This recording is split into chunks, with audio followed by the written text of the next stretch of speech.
संक्रांतीच्या हळदी कुंकासाठी वेगवेगळे नाश्त्याचे पदार्थ केले जातात, पण नाश्त्याचा पदार्थ असा असायला पाहिजे जे सगळ्यांना आवडेल आणि थंड झालं तरी सुद्धा त्याच्या चवीमध्ये काहीही बदल येणार नाही।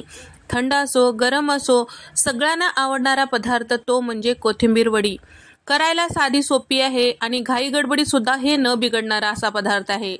चला तर मग रेसिपीला सुरुवात करूया। तर इथे आपण नेहमीपेक्षा थोडंसं वेगळ्या पद्धतीचे कोथिंबीर वडी करणार आहोत, ते म्हणजे मिक्स पिठाची कोथिंबीर वडी।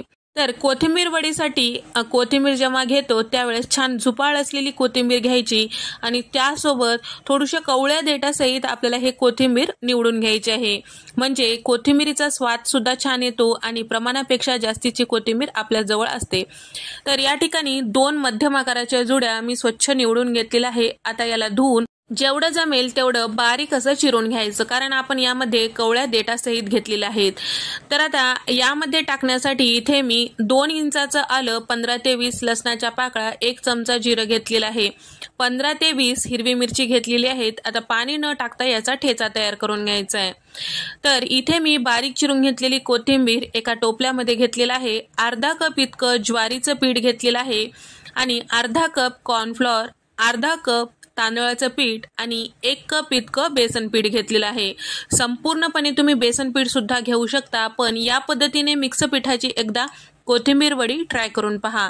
तयार करून घेतलेला हिरव्या मिरच्याचा ठेचा टाकून घेतलेला आहे, 1 चमचा हळद, 1 चमचा धने पावडर, चवीपुरतं मीठ टाकून घेतलेलं आहे, 2 ते 3 चमचे इतकं लिंबाचा रस यामध्ये टाकून घेतलेला आहे। आता हे सगळं छान असं व्यवस्थित मिक्स करून घ्यायचं आहे। 1 अर्धी वाटी इतकं पाणी यामध्ये टाकून घेतलेलं आहे। इथे आपण मिक्स पीठ वापरलेलं आहे, प्रत्येक पिठाचं प्रमाण जे आहे तुमच्या आवडीनुसार कमी जास्ती करू शकता आणि त्यासोबत इथे आपल्याला घेते वेळेस या पद्धतीने थोडंसं सैलसर असं पीठ तिंबून घ्यायचं आहे।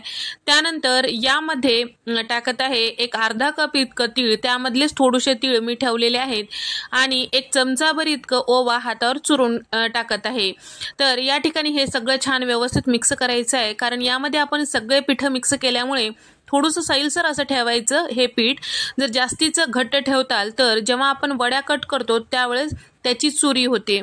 तर या ठिकाणी एका ताटाला मी तेल लावून घेतलेलं आहे आणि तयार करून घेतलेलं कोथिंबीर वडीचं मिश्रण यामध्ये थापून घेतलेलं आहे। शिल्लक राहिलेले जे तीळ होते या पद्धतीने वरतून लावून घेतलेलं आहे, म्हणजे दिसायलाही मस्त आकर्षक दिसते। या ठिकाणी छान असं थापून घेतलेलं आहे। ज्या पद्धतीने आपण ढोकळा वगैरे वाफून घेतो त्याच पद्धतीने हे सुद्धा वाफून घ्यायचं। एका टोपल्यामध्ये पाणी टाकून घेतलेलं आहे, स्टँड ठेवलेला आहे, तयार करून घेतलेलं कोथिंबीर वडीचं जे ताट आहे यावर ठेवून घेतलेलं आहे। त्यावर बरोबर झाकण लावायचंय, जेणेकरून यामधला वाफ बाहेर जाणार नाही। आता बरोबर 20 मिनिटं आपल्याला कमी गॅसवर वाफून घ्यायचं आहे। तर 20 मिनिटांनंतर या पद्धतीने चाकू थोडंसं रवून पाहायचं मध्यभागी, जर ओलसर लागत असेल तर कच्चं आहे असं समजायचं, जर कोरडं निघत असेल तर चाकू वगैरे तर त्यावेळेस समजायचं का आपली कोथिंबीर वडी छान व्यवस्थित तयार झाली आहे।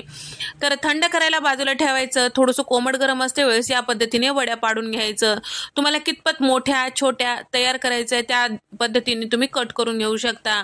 या पद्धतीने मी इथे कट करून घेतलेला आहे, जास्त मोठ्याही नाही जास्त छोट्याही नाही। जर या पद्धतीने कट करून घेत असाल तर एका प्लेटमध्ये 3 जरी वड्या दिलं तरी भरपूर प्रमाणात दिसतो आणि यासोबत खाण्यासाठी टोमॅटो सॉस जरी दिलं तरी चालतो, नाही दिलं तरी काही हरकत नाही। आता इथे मी तळण्यासाठी आधीच तेल गरम करायला ठेवलेलं होतं, तेल मध्यम गरम झालेलं होतं, यामध्ये जेवढे वड्या बसतील तेवढे टाकून घेतलेलं आहे। आता हलकसं हे सोनेरी रंगावर तळल्यानंतर पलटून घ्यायचं, दोन्ही साईडला छान असं लालसर तळून घ्यायचं आहे। तुम्हाला जर हे कोथिंबीर वडी थोडीशी गरम ठेवायची असेल तर हॉटपॉट मध्ये वगैरे टाकून ठेवू शकता, थोडंसं गरम राहतात। तर या पद्धतीने इथे आपले हे कोथिंबीर वडी साधारण 25 ते 30 कोथिंबीर वड्या झालेल्या आहेत। तर मी घेतलेल्या प्रमाणानुसार तर माझं कोथिंबीर जे आहे 6 कप इतकं भरल्या गेलेलं होतं, त्याच कपाने मी सगळे पीठ टाकलेले होते। तर या पद्धतीने तुम्ही कोथिंबीर वडी केल्यानंतर 2 ते 3 नग देऊ शकता, कारण आपण इथे हे वडी थोडीशा मोठ्या आकारावर कट केलेली आहे। तर या पद्धतीने एकदा नक्की ट्राय करून पहा, तुम्हाला नक्की आवडेल। करायला साधी सोपी आणि बिघडायचं काही काम नाही, म्हणून एकदा नक्की ट्राय करून पहा। आवडल्यास व्हिडिओ लाईक करा, चॅनलला सबस्क्राईब करा। तुम्हाला हा व्हिडिओ कसा वाटला कमेंट करून सांगा। अशाच मस्त नवनवीन रेसिपीजमध्ये आपण भेट देऊया, तोपर्यंत नमस्कार।